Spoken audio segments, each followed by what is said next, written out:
Hi, this is my lab report for Lab 3, Black Hole and Orbits. The purpose of this lab was to use Newton's laws and computational modeling to simulate orbital motion and explore how gravity shapes trajectories.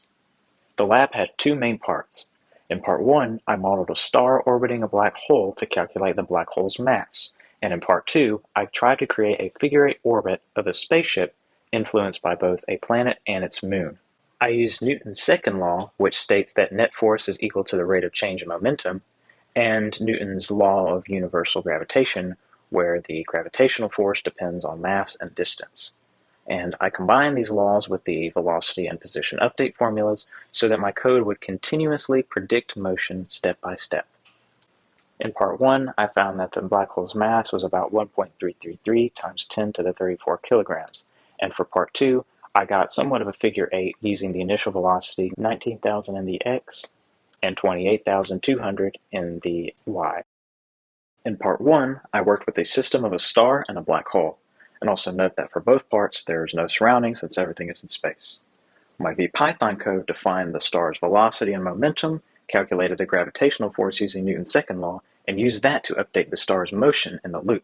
And each iteration of the loop printed an estimate of the black hole's mass.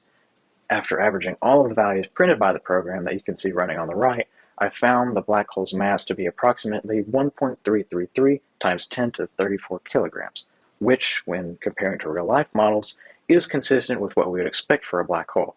It's actually a few thousand times the mass of our Sun, placing it in the category of an intermediate mass black hole.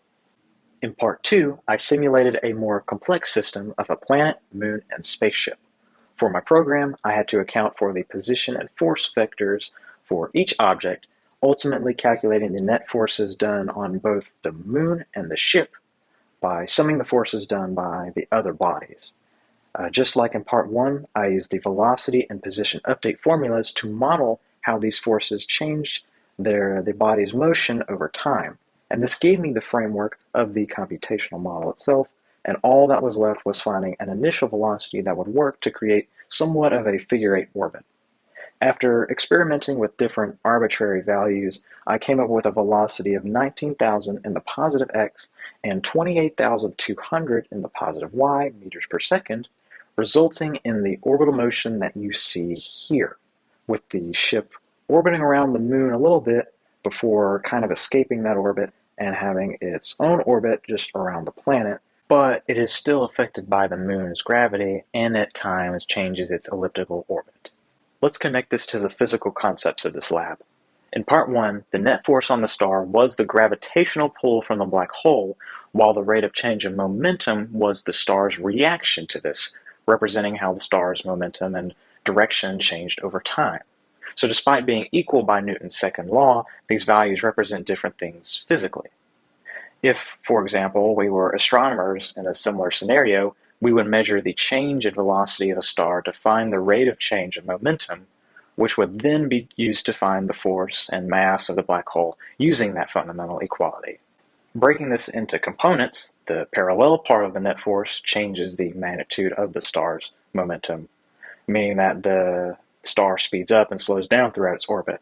But remember that the perpendicular part changes only the direction of that momentum, keeping the star in orbit. Now for part 2, if I were to extend the system to include a black hole, star, planet, and then the moon, I would have to account for all of the gravitational interaction pairs between these objects within my program and its loop. As I've illustrated in the figure to the right, there's sort of a web of these interactions as the bodies orbit each other. The most dominant interactions are going to be between the more massive objects like the black hole and the star.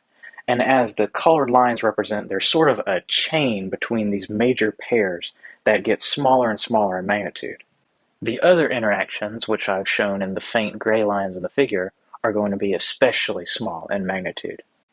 Overall, there were a few potential sources of error that could have affected my results, such as the limited time intervals in VPython, any errors in rounding, the fact that I ignored relativistic effects, and also that I neglected any small gravitational forces on the central celestial body in both scenarios. To summarize, in part 1, I found the black hole's mass to be around 1.333 times 10 to the 34 kilograms, and in part 2, I found 19,000 in the x and 28,200 in the y meters per second to be a good initial velocity for the spaceship to achieve a figure-8-like orbit. These results and my analysis show how gravitational interactions across different scales affect orbital motion, and how computational models like these can help us visualize motion that would otherwise be too complex to calculate. Thank you for watching.